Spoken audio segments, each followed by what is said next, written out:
Caríssimos irmãos e irmãs e radiovintes,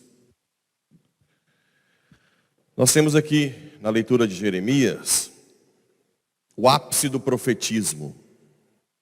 Toda a preparação do Antigo Testamento visava essa última profecia. Qual é? Ao invés de escrever a lei nas pedras, inscrever a lei nos corações. Tudo que Deus preparou no Antigo Testamento visava isso. Que o Espírito dele morasse dentro de nós. O Espírito que é a lei do amor. Para que, a partir daquele momento, não fosse mais um peso seguir a Deus. Por isso que eu fico batendo na tecla que nós devemos primeiro trazer as pessoas de fora para ter o encontro pessoal com Cristo, antes de ficar exigindo que cumpra todas as leis da igreja, né? Que às vezes nem quem está aqui há muito tempo está conseguindo cumprir os mandamentos de Deus e da igreja. Claro que o padre, por isso que hoje a gente sempre tem que pedir para rezar muito para o padre, que o padre sofre um desafio muito grande de denunciar o pecado, anunciar a verdade e acolher o pecador. Uma homilia é muito complicado, né? Se eu falo de um pecado, muitas pessoas que estão naquele pecado se sentem excluídas da igreja. E na verdade deveria ser o contrário. Se eu falo de um pecado, as pessoas que estão naquele pecado deveriam se inserir mais na igreja. Porque na verdade, quem vai libertar, quem é que liberta? Cristo. Não é você que se autoliberta do pecado. Nós não temos forças. São Paulo dizia de uma força que nos leva a pecar, né? Quantas vezes eu atendo pessoas, padre, eu tento sair, não consigo. Porque existe uma força das paixões desordenadas.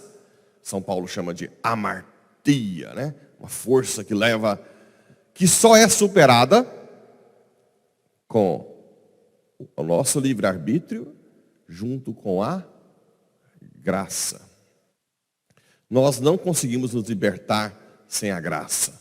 Por isso que quando alguém chega na igreja e ainda não tem conversão, não é hora de ficar falando para a pessoa, padre, mas o senhor fala na homilia? Claro, a homilia não tem como eu escolher para quem falar. Ali tem pessoas que têm um nível espiritual lá em cima, outros no médio, e outros que estão vindo na igreja a primeira vez.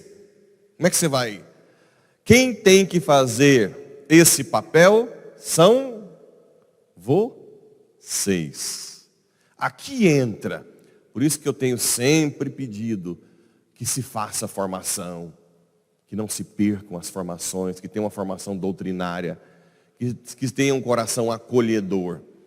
Porque na hora que tiver uma má interpretação da fala do padre, quem tem que atuar são vocês. Você está aqui a primeira vez? Que bem-vindo. Mas eu estou me sentindo excluída porque o padre... Não, calma. Aquilo lá é a verdade da igreja.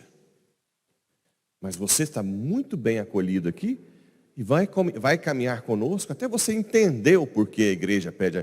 Primeiro você tira o padre da jogada. Porque a primeira tendência que uma pessoa que se sente excluída faz é achar que o problema é aquele padre. Que se eu excluo aquele padre, está resolvido. Você que está do lado dele, o amigo, que é uma pessoa que ele vai se abrir, vai mostrar que não interessa para onde ele vai. Que aquela verdade é verdade em todo lugar. É um primeiro aspecto. Você não fala mais do padre. Fala, olha, isso é o que a igreja diz. Mas não se preocupe, que o Espírito Santo, à medida que você tiver um encontro com Jesus, te fará entender o porquê e te dará força para seguir. Os mandamentos de Deus e da igreja, você nunca mais toca no nome de padre. Para a pessoa entender que é uma verdade universal. Mas quem faz isso? Os leigos bons. Agora, se chega um leigo da paróquia e diz, não, você está em pecado mortal, você tem que sair disso, pessoa nem sabe o que é pecado mortal. Ela não sabe. Ela não sabe nem o que está falando. Então esse é o desafio. Por isso que, além do sacerdócio ministerial, Deus instituiu o sacerdócio comum do batismo. Vocês também fazem parte do sacerdócio, né? Um sacerdócio de trazer esse povo de fora para cá. Caminhar com eles. Eu não dou conta de sair disso. Não tem problema. Então vamos começar a participar da hora santa com a irmã. Agora, depois do trabalho, você pode ir lá. Vai participando, né? Com seus pecados, e pede: Jesus, o que queres de mim? Ou para Via Sacra, 5h40 da manhã. Vai lá, acorda mais cedo. Vamos meditar a paixão de Cristo. Amanhã está todo mundo convidado, inclusive, né? Vamos meditar a paixão de Cristo. Pouco a pouco. O que vai acontecer com o tempo? Eu queria me confessar. Ela mesma vai pedir. Porque é o Espírito que move. Bem, no Evangelho, sabendo dessa inscrição no coração, cria-se um drama. Quem é Jesus Cristo? Aqui entra o que eu estou falando. Quem é Jesus Cristo para quem não conhece lá fora? É alguém que alguém fala. Para uns eles falam que é um cara inteligente, é um cara sábio, é um revolucionário. Mas quem conhece Jesus de verdade? Quem? Quem está com ele, né? Quem adora, quem vai à missa. Porque quando aqueles que adoram Jesus todos os dias e participam da Santa Missa, quando alguém fala uma besteira dele, fala: esse não é Jesus, eu conheço. Esse não é. Não se conhece quem não convive tão bem. Na cidade tem um monte de gente que fala do Padre Pablo. Quando alguém vem falar comigo: mas essa pessoa nem me conhece, ela não conversa comigo, né? Quem conhece mais? Vocês que convivem, que estão aqui, que ouvem direto. É inevitável que quem conhece mais é quem está convivendo, ou não? Então vocês trazem as pessoas para que passem a conviver mais com Cristo, conhecendo quem é Jesus. Pedro conseguiu. Tu és o Messias, Filho do Deus Altíssimo. Esse Filho do Deus Altíssimo quer dizer a natureza divina. Que isso era inconcebível para um judeu, que o Messias viria, sem dúvida. Mas que o Messias seria o próprio Deus para os judeus, isso é inconcebível. Impossível. Por isso que Jesus fala: não foi o homem que te ensinou isso. Foi o quê? Não foi o ser humano que te revelou, mas o meu Pai que está no céu. Ora, outra chave de leitura aqui. Grande parte dos tesouros do céu, ou quase todos, do conhecimento, vem por revelação divina. Não se conhece naturalmente na sociedade Deus, o céu, os seus valores. Precisa que seja revelado num relacionamento pessoal com Cristo. É aqui que se revela na adoração, no terço, no rosário, na leitura da palavra de Deus, contínua, né? Nem que seja gota a gota, meditando a palavra de Deus. Ali você vai conhecendo aquilo que Deus quer se revelar. Bem, depois ele diz: por isso eu te digo que tu és Pedro, e sobre esta pedra construirei a minha igreja, e o poder do inferno nunca poderá vencê-la. Agora, cada vez mais, quando a igreja tem sofrido ataques, dentro e fora da igreja, cada vez mais essa frase tem sido falada, né? As portas do inferno não prevalecerão. E o poder do inferno nunca poderá. Eu te darei as chaves do reino dos céus. Tudo que tu ligares à terra, será ligado nos céus. Tudo que desligares na terra, o poder dado à igreja do Espírito, a Pedro como Papa e aos apóstolos. No Evangelho de João, ele dá aos apóstolos como colégio. Então o poder que tem o Papa com o colégio. Como é que chama isso? Magistério.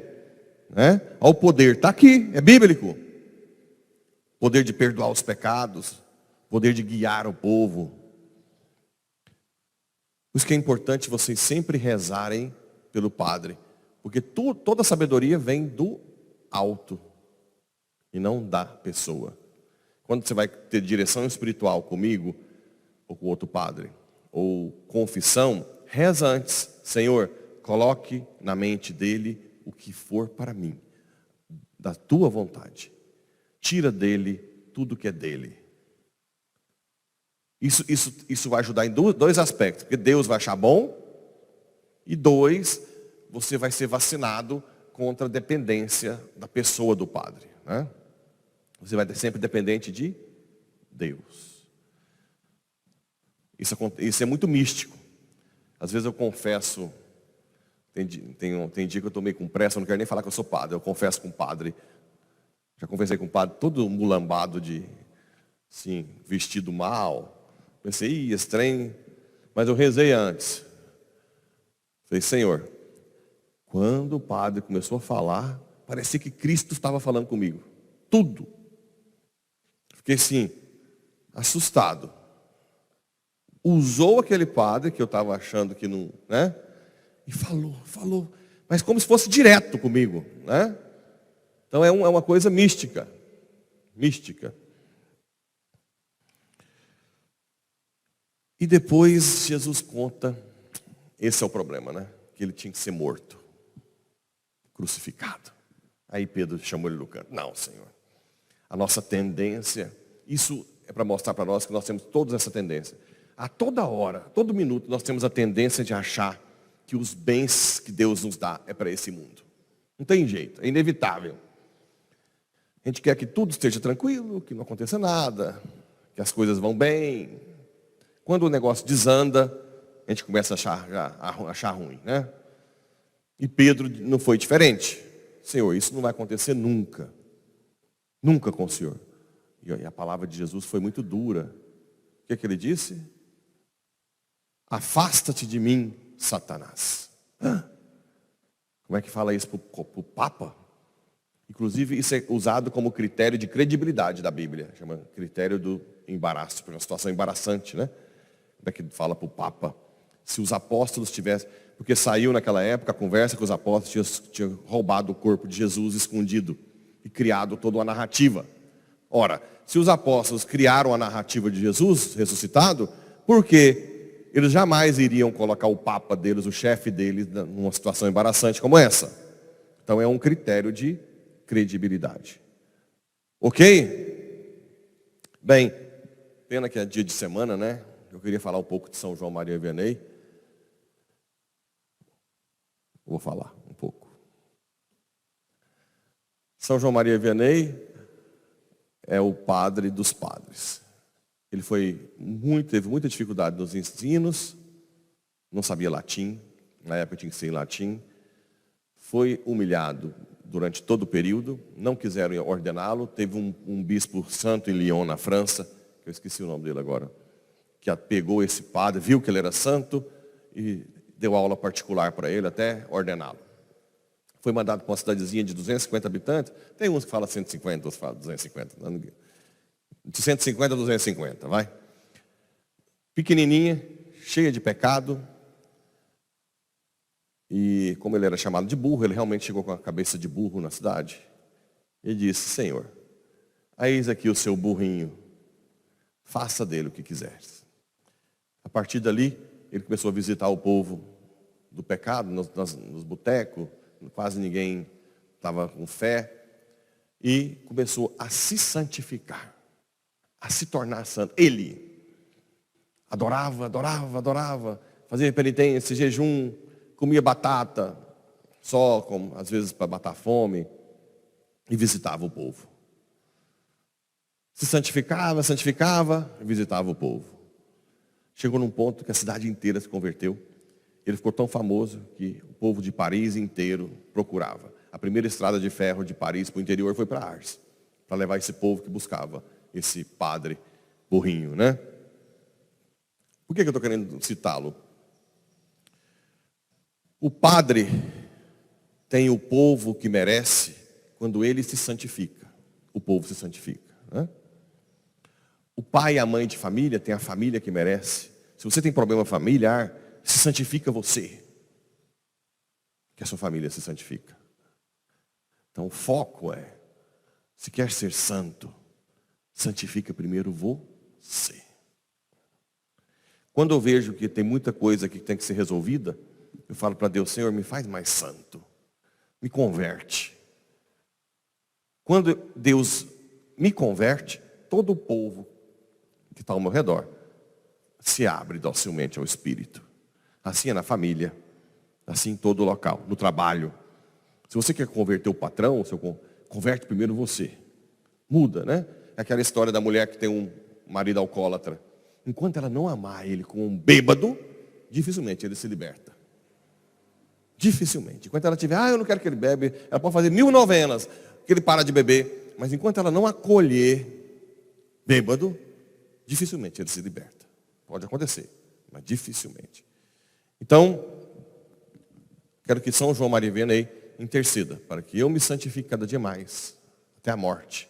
Que eu não recue na santificação, porque quem não busca a santidade acaba recuando, né? E que todos os pais e mães de família dessa paróquia também lutem para santificar a si mesmos. Porque assim nós teremos uma paróquia santa e famílias santas. Assim seja.